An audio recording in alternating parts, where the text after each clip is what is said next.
Apa kabar ayah bunda? Bagaimana kondisi putra-putrinya selama 2 tahun pandemi ini? Mereka belajar online kan?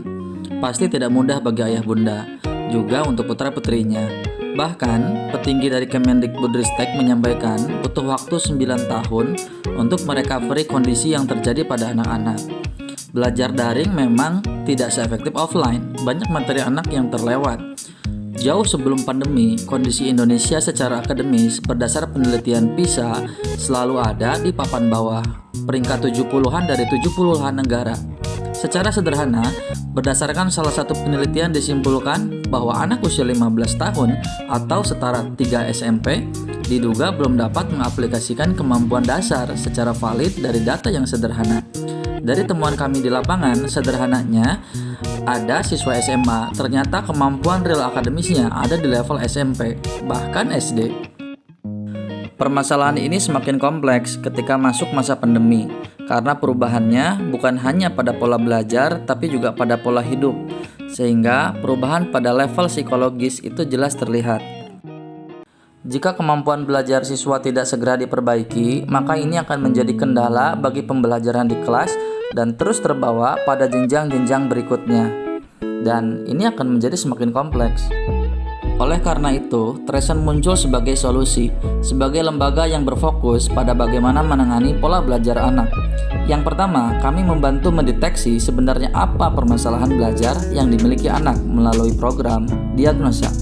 Yang kedua, program treatment, yaitu program tentang bagaimana merecovery kemampuan belajar anak setelah diketahui permasalahannya apa melalui diagnosa. Program ini relatif singkat, dengan durasi 1-3 bulan paling lama, dengan perpaduan kurikulum secara akademis dan psikologis dengan layanan secara individual. Inti dari program treatment adalah bagaimana mendeliver sebuah pengalaman belajar yang menyenangkan. Karena kalau anak sudah senang belajar, itu akan lebih mudah bagi anak untuk mempelajari berbagai bidang studi di sekolahnya.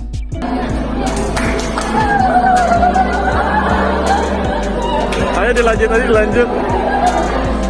Oleh karena itu, Tresen dikenal sebagai rumah sakit akademis.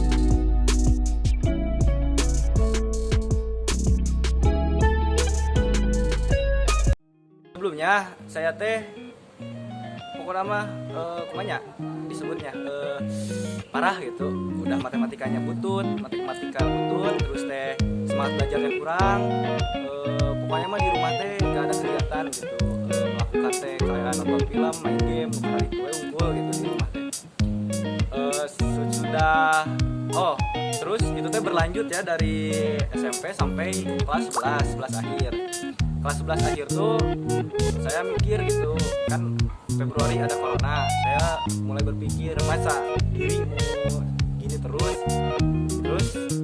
kelas 12 awal tuh ada yang bilang ada Tresen gitu di Ciamis. Udahlah saya ikutan tes diagnosa. Setelah itu hasilnya sangat kurang memuaskan, karena dari 100 soal saya hanya betul sekian lah, sangat jelek, di bawah 20%. Lalu setelah itu saya masuk Tresen, dan setelah saya masuk Tresen, matematika membaik, semangat belajar pun menaik, dan kegiatan-kegiatan yang tidak berguna itu berkurang.